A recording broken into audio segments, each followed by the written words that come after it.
هل بتحس إن الصداع مش ثابت؟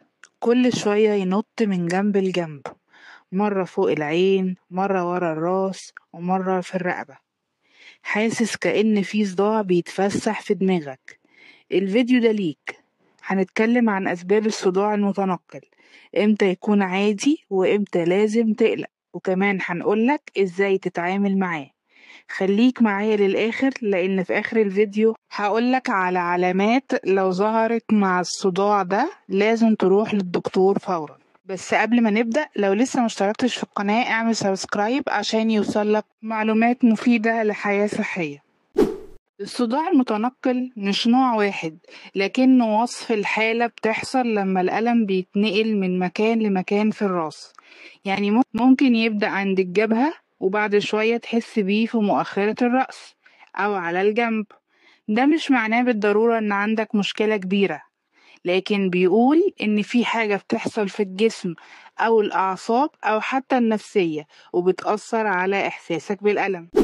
أسبابه: الضغط العصبي والتوتر، لأن الإجهاد النفسي بيأثر على عضلات الرقبة والرأس، وده ممكن يسبب صداع متغير المكان. قلة النوم أو النوم الغلط، النوم بوضعيات غلط أو عدم انتظام النوم ممكن يعمل شد عضلي أو ضغط عصبي.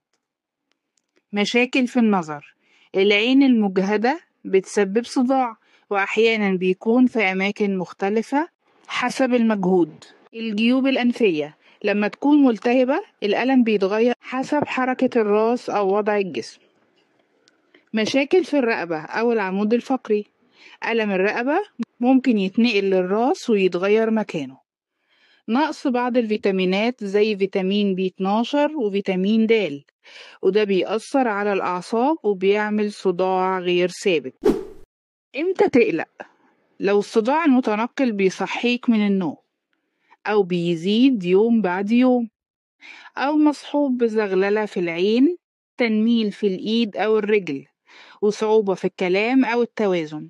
هنا لازم تروح للطبيب فورا، لأن ده ممكن يكون علامة على مشكلة في المخ أو الأعصاب. وعشان تقدر تتعامل معاه لازم تشرب مية كفاية، نظم نومك، خفف التوتر، جرب التأمل أو التنفس العميق، وافحص نظرك. خد فترات راحة لو بتشتغل قدام شاشة لفترات طويلة، ولو الموضوع مستمر اطلب تحليل فيتامينات وراجع طبيب. لو لقيت ان الفيديو ده ساعدك تفهم اكتر عن الصداع المتنقل، دوس لايك واشترك في القناة وفعل الجرس عشان يوصلك كل جديد عن صحتك بطريقة بسيطة وسهلة.